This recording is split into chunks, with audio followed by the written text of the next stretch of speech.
Well, what is going on, everyone? Welcome back to Kitchen Table TCG. Today we have a PSA submission, just a little bit of a fun video for you guys. I don't always get to do these, but I know when I do, usually a lot of people just like enjoy seeing cool cards and the stories behind how I got them or whose they are. So this is a submission we did recently. There's going to be some cards in here that are for some people in the store. We usually send in a big submission all at once. Yeah, I was just making sure my address wasn't just on there. So there's gonna be lots of different cards and Pokemon and some cryptic in here. Just lots of cool stuff to share with y'all. So no magic. I don't really grade magic cards. It's just not a thing that I do. I usually try to include them in commander decks, but for some of these older cards, it's kind of cool. So let's hop in. We'll just kind of share what I think about a lot of the cards. All right, so Cryptic, we got a test print of Vlad in a PSA 10. I actually think I opened up a random test pack once, and this is where I got this one from. Test print Vlad, pretty cool. PSA 10, on those, I mean, there's two of these, I think, is the pop, right? Maybe I'm missing that. I think the pop is 2 on the test foils. So a 10, I mean, it doesn't really matter. Celebrations Charizard, this one I believe is for somebody in the store, somebody who sent this one in. My daughter pulled one of these. I have a PSA 10 in this that my daughter pulled. So pretty cool card, iconic, obviously. This is something we got traded into the store, this Pikachu alt art Lost Origin. Just, I mean, it's got Pikachu, and I think they call him Red, but it's definitely Ash. Pikachu and Ash phasing out of the anime right now, so a card that I think will accumulate in value for sure. Really cool to get this in a 10, and a really just beautiful card to put in the background. One of my most modern Pokemon doesn't do much for me, but it's starting to. Like, I'm starting to turn into a modern lover. I would never like invest in modern Pokemon, but cards like this that I get in trade at the store and then I can grade and get a 10, it's hard to not keep them because the value is just, it's there. Rosa in the Cryptic text. If you are a Cryptic fan, you know that this is the one of the most sought after cards in the Kickstarter set, and this is a PSA 9. I think I have another PSA 9 of this white text. I was hoping to get a 10. I'm not sure exactly. Sometimes the edges, yeah, right there's the edges on Cryptic cards, but they're getting a new printer, so that'll be a very helpful, hopefully, for grading. But really gorgeous, obviously one of the most beautiful cards in the game, in my opinion, and a fan favorite on the Rosa. Umbreon, this one we knew wasn't going to come back super good, but we got it in a trade, and might as well send it in to get graded.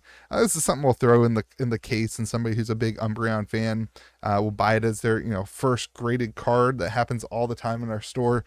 People come in and they say, I want to buy a graded card. I've never had a graded card, and it's just a cool thing to have, and it sets us apart as different in the community. There's not a lot of other stores doing that kind of thing in our area, so it's a good win there. This is for Green Shirt Guy. Congrats, my friend.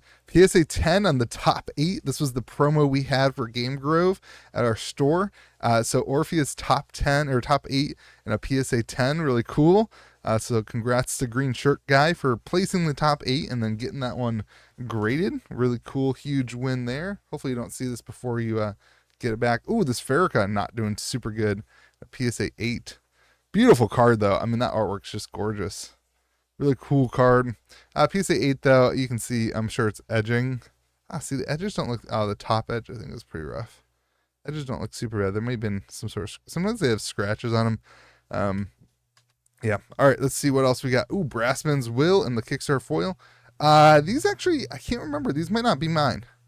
These might be somebody else's. I'll have to look on our, we have like a little spreadsheet that tracks all that. But Kickstarter Brassman's Will in the foil version. PSA 9. This is definitely not ours. I wouldn't have sent this in. Celebrations Mew, PSA 10. Congrats. These might be Alex and Andrews, I think. Those 3 cards might be theirs. I think that's what that is. I think that Farrakhan's even theirs. Anyway, Celebrations Mew, pretty exciting. Gorgeous card there. What else we got? A Roizen, PSA 9, and the Cryptic test print. I've got quite a bit of the test print and test hollows. I did a trade a couple weeks ago for quite a few of these at a pretty good price. They're just really cool cards. They're really low in population, so it's cool to acquire them. Espeon VMAX, this is a card that got in, again, a card that came in on trade. So might as well get it graded and see what we can pull off. And then in this case, you kind of double your value in a PSA 10 for $15 grading costs. It's certainly worth it as a store if you can manage the cash flow to do that kind of stuff. So beautiful card in the Espeon. And this is Fusion Strike. So it'll be interesting to see with the recent Fusion Strike news and interest in that set and the hits, if we see these things go up or down or how that affects the prices. So cool card. Let's look at the second one of these I've graded and gotten a 10 on. It's not super hard to get 10s in modern Pokemon. Mothman Festival MetaZoo promo. I had this laying around. Figured I would send it in to get graded. PSA 9. Was hoping for a 10 on that. Chiwa green cryptic text. So these are super hard to pull. These are one of two. There's two of each of these green texts. I really like the Chiwa artwork. I pulled this one. Kind of a fun story behind that. I actually bought a bunch of boxes from a store and they sent me opened cases. So I just had to open the boxes.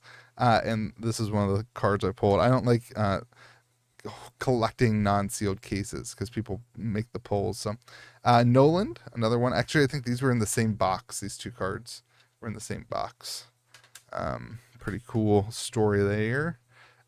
This is a Raquel, really beautiful artwork. Iconic Ascendant card. Again, another white text. This is a cool one. This is an Orpheus I traded for at our tournament. Came back miscut. It was a miscut Orpheus, and so cool to get that one back. Orpheus is my favorite citizen in Cryptic, and really cool to have the miscut of that. And it's cool that they grade it as a 9 with the miscut, authentication or whatever. I don't know how to explain that, but just a cool card to have in the personal collection for sure. And then this one came from the one and only Tanner himself in a trade when he was down here. So beautiful Galacticon Orlando Orpheus came back, Gem Mint 10, gorgeous card. I really like the way they did these. They're kind of like a retro frame type thing. This was the Galacticon ones. PSA 10. These are two of my favorite cryptic cards probably in my collection. This one's cool, but I mean this is really cool, and the story behind getting it from trading it with Tanner is really cool too. Dark Machamp.